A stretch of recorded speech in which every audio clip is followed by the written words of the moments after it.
NZXT just dropped 2 new external USB capture cards. Are they good? I did some testing and yes, these are clear, sharp, and work great. They have a lot of competition at their price points though, and that's $179 for the 4K one and $139 for the 1080p one. But they have great features such as 4K HDR pass-through, 1440p 60 capture, 1080p scaling for retro use, and UVC plug-and-play compatibility with NV12 and YUY2 video formats. That's the short of it though. Let's dive a little deeper with the rest of the video. Roll that intro. Capture cards for recording and streaming have quickly become a crowded market. NZXT decided to throw their hat in the ring with a pair of external capture cards they call the Signal HD60 and the Signal 4K30. Not too crazy about the HD60 part of the name though, Elgato already did that, but I digress. Anyways, let's talk about specs real quick.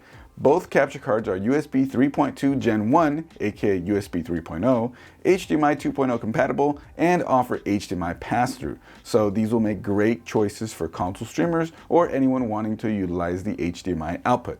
So both capture cards have 2 HDMI ports, one for in and one for out, and a USB Type-C for data and power. As the name of the Signal 4K30 suggests, it can do a bit more than the HD60. The 4K30 can pass through 4K 60, 1440p 144, 1080p 240, and 1080p 144 with and without HDR.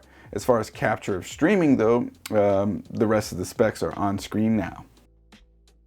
The Signal HD60 is very similar in terms of specs, but maxes out at 60 FPS for pass-through and capture. Specs are shown on the screen now. With specs out of the way, here's some footage of Fortnite being captured with OBS from both capture cards. Gaming was captured at 1080p 60 on both NZXT capture cards, so I can directly compare, and honestly, I find it difficult to tell the difference. Even zooming into areas with finer detail like shrubbery, it honestly looks good. No stuttering, no artifacting, no fuzziness. Audio captured through the capture cards without issue as well.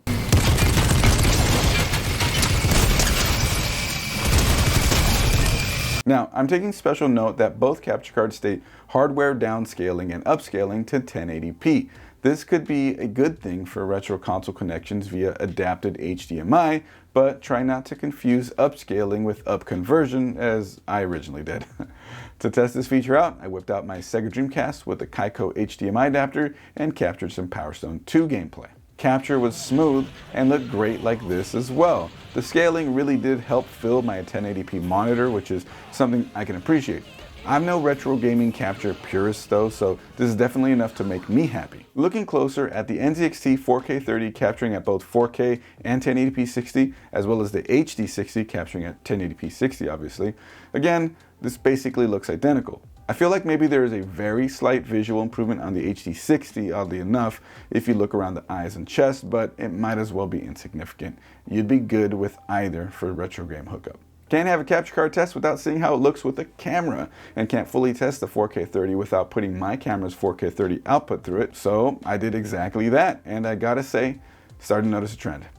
They all looked spot on good. Fantastic capture quality.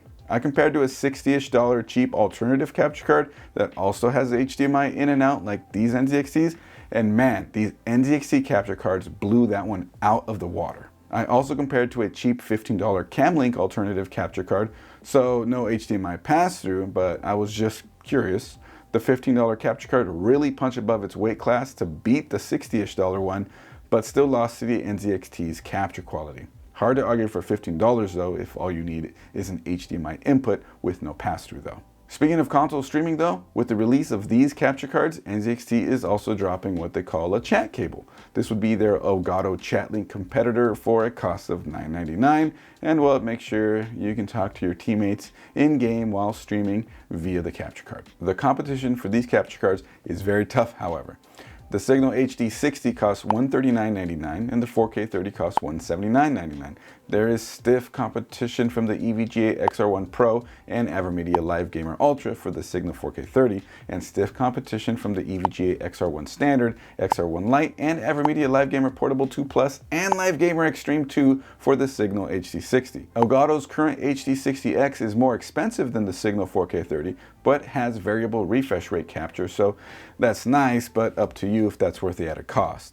The Signal HD60 is more expensive than the Elgato Camlink and Avermedia Live Streamer Cap, but those don't have HDMI pass-through, so these would be more versatile for console gamers or 2 PC setups by comparison. With all that said, I think the quality that these capture cards can get is fantastic, and they are priced appropriately for the brackets that they are competing in. NZXT isn't known as a budget brand, so I don't think anyone would expect new products from them to fall within the budget category. Hopeful thinking, sure, but these are definitely worthwhile if they check all the boxes you're looking for. Speaking of streaming PCs though, check out this video where I build a streaming PC that eventually went to my brother, who also I did a video on completely overhauling his gaming and streaming setup. I hope you found this video informative, useful, or otherwise entertaining. If you like this video, you know what to do. Hit that subscribe button and that bell so you don't miss a single upload. Also, I stream to Twitch every Friday at 8 p.m. Pacific at twitch.tv/Coalition Gaming Crew. So feel free to stop by, drop a follow, and let's talk some tech. That does for me. See you guys in the next one.